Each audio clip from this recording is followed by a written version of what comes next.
রাজধানীসহ সারা দেশে জেঁকে বসেছে শীত। এর সঙ্গে পাল্লা দিয়ে বাড়ছে কুয়াশা আর হিমেল হাওয়ার দাপট।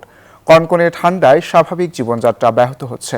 আজ দেশের সর্বনিম্ন তাপমাত্রা সিরাজগঞ্জে রেকর্ড করা হয়েছে 9 ডিগ্রি সেলসিয়াস। চলতি মাসে দেশে 2 থেকে 3টি মৃদু থেকে মাঝারি শৈত্যপ্রবাহের পূর্বাভাস দিয়েছে আবহাওয়া অধিদপ্তর। তীব্র শৈত্যপ্রবাহের সময় দেশের সর্বনিম্ন তাপমাত্রা 4 থেকে 6 ডিগ্রি সেলসিয়াসের মধ্যে নেমে আসতে পারে বলেও আশঙ্কা করছেন সংশ্লিষ্টরা।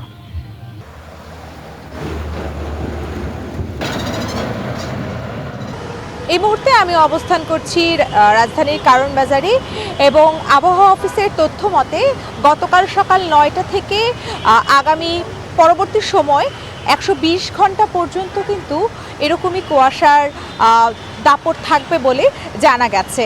শুধু তাই নয়, এর জন্যে নৌ ও আকাশপথেও সাময়িকভাবে ব্যাহত হতে পারে।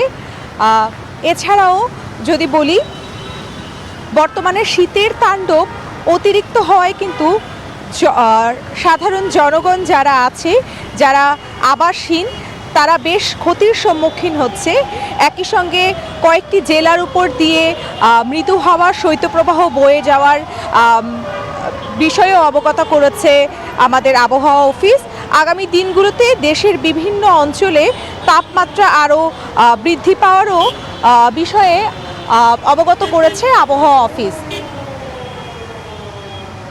তো এই মুহূর্তে কারণ বাজার থেকে যে বিষয়টি আমরা লক্ষ্য করেছি, যান চলাচল কিছুটা হলেও ব্যাঘাত ঘটেছে। শীতের কারণে যান চলাচল একটু কম দেখা যাচ্ছে। শুধু তাই নয়, আশেপাশের দোকানপাট যেগুলো আছে সেগুলো এখন অবধি কিন্তু শুরু করা হয়নি। Bashundhara public school and college 2026 শিক্ষাবর্ষে ভর্তি চলছে। আপনাকে যেমনটি বলছিলেন, রাঙামাটিতেও একই পরিস্থিতি বিরাজ করছে। তীব্র শৈত্যপ্রবাহ প্রভাব পড়েছে রাঙামাটিতে।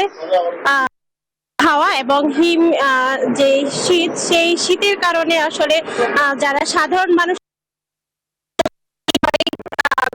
আছেন এবং বিশেষ করে যারা উপজেলায় আছেন তারাও বেশি তীব্র শীতে প্রভাবে পড়েছেন। সবচেয়ে বেশি বিপাকে আছে রাঙামাটির নদীপথে যে 6টি বাসিন্দা আছে, তারা সবচেয়ে বেশি বিপাকে পড়েছে। শিশু, বৃদ্ধরা ঠান্ডাজনিত নানা সমস্যায় ভুগছেন। গত কয়েকদিন ধরে বয়ে যাওয়া হিমেল হাওয়া ও ঘন কুয়াশায় প্রচন্ড শীতে জনজীবন বিপন্ন হয়ে পড়েছে। বিশেষ করে যেই সবজি, শীতের নানা ধরনের সবজি এই মৌসুমে কিন্তু ফলে পাহাড়ে, কিন্তু অতিমাত্রা ঠান্ডার কারণে তারা কিন্তু চাষাবাদ করতে পারছে না।